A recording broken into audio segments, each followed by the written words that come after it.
Selamat pagi semua, ketemu lagi dengan Ibu di hari Rabu ini. Hari ini kita belajar PB3 di buku kita di subtema 2. Nah, di PB3 kita akan belajar tentang keanekaragaman agama di Indonesia.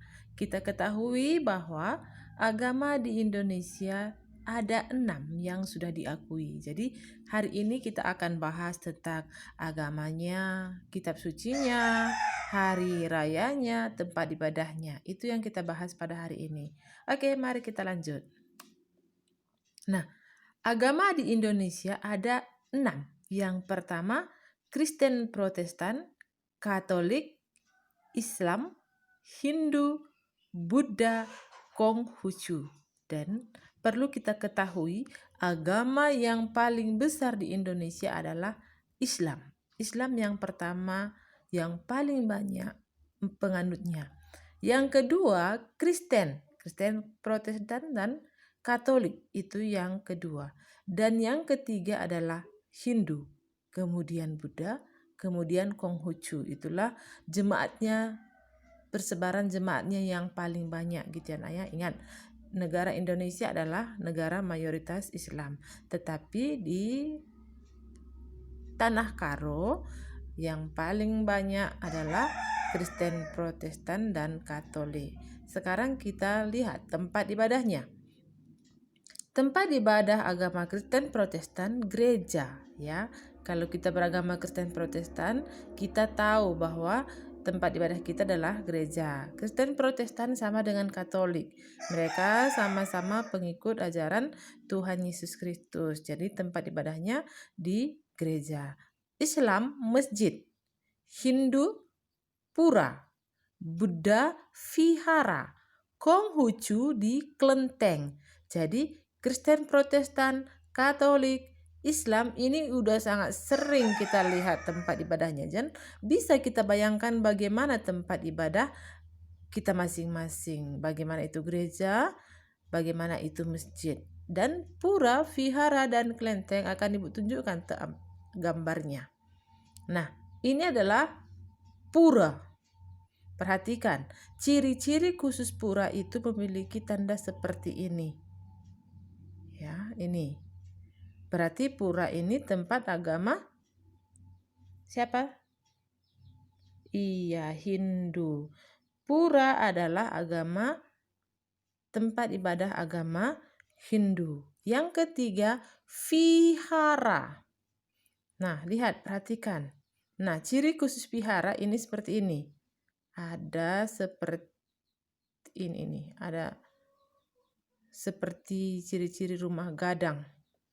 Nih, kalau nampak seperti ini berarti itu rumah ibadah agama Buddha yang bernama vihara. Selanjutnya kelenteng. Nah, kelenteng ini identik dengan berwarna merah. Ini merupakan tempat ibadah agama Konghucu. Sekarang mari kita pahami hari besar dan kitab suci masing-masing agama yang ada di Indonesia. Kristen Protestan kita ketahui kitab suci kita, Alkitab, hari besar kita, Paskah dan Natal. Jadi kalau kita perhatikan kalender, kalau jumpa acara Paskah dan Natal itu pasti diliburkan. Itulah artinya kita satu negara ini saling menghargai seperti itu. Nah, Katolik sama, tadi juga di awal sudah Ibu ingatkan bahwa Kristen Protestan dan Katolik itu sama-sama ajarannya Yesus Kristus. Jadi tempat ibadah kita, hari besar kita sama dengan Katolik. Islam, kitab sucinya adalah Al-Quran.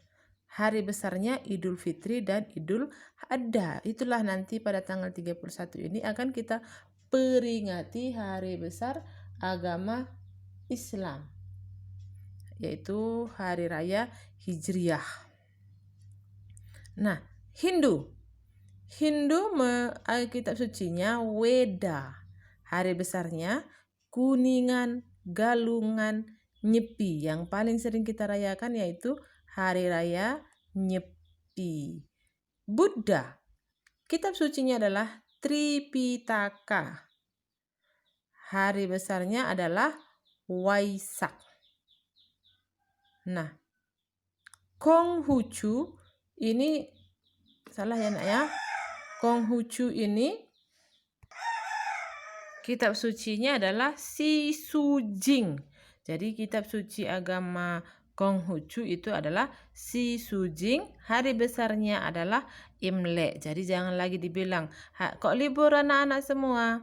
Iya Bi, kami hari ini libur Imlek. Emangnya agama Imlek itu, hari Imlek itu untuk agama apa? Cina, bukan seperti itu ya. Jadi sekarang kalian harus sudah tahu bahwa hari besar agama Konghucu adalah Imlek. Jadi kalau ada pertanyaan, Imlek itu hari besar agama siapa?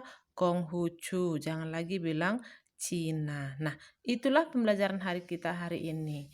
Jadi kita memiliki ada 6 agama di Indonesia. Jadi walaupun kita berbeda-beda agama, kita harus tetap saling menghargai karena keanekaragaman agama, suku, budaya, alat musik, rumah adat itu merupakan kekayaan tersendiri bagi negara kita, seperti itu. Nah, nanti kalau ada pertanyaan boleh WA Ibu secara pribadi supaya kita bahas sama-sama kalau ada yang tidak paham. Sekarang masuk kita ke soal. Nah, ini ada Ibu buat tabel petunjuknya, lengkapi titik-titik di bawah ini dengan benar. Nomor 1 ini udah ada Ibu jawab semua. Inilah contohnya. Seperti inilah kalian nanti mengerjakannya. Tapi perlu Ibu kasih tahu, pada saat nanti mengisi titik-titik ini, Ibu sarankan beri warna ya nak ya. Kalau misalnya pulpen kalian warna hitam, untuk jawabannya beri warna merah. Warna merah, supaya tahu Ibu mana titik-titik yang kalian isi. Nah, contohnya nomor 1, Kristen Protestan. Kitab sucinya Alkitab, tempat ibadahnya gereja. Nah, ini nomor 2 Ibu kasih 2 titik-titik. Berarti ini yang harus kalian lengkapi. Ingat ya, untuk mengisi titik-titik beri warna merah. Gunakan tinta berwarna merah. Begitu untuk selanjutnya mengisi titik-titik yang sudah tersedia ini. Soal nomor 2, bagaimana sikap kamu terhadap orang yang berbeda agama? Ini buat contohnya minimal 2. Minimal 2 untuk jawaban nomor 2. Oke? Inilah pembelajaran kita hari ini. Sekian dan terima kasih. Salam sehat dan tetap semangat untuk mengerjakan pekerjaan hari ini. Selamat pagi dan selamat belajar.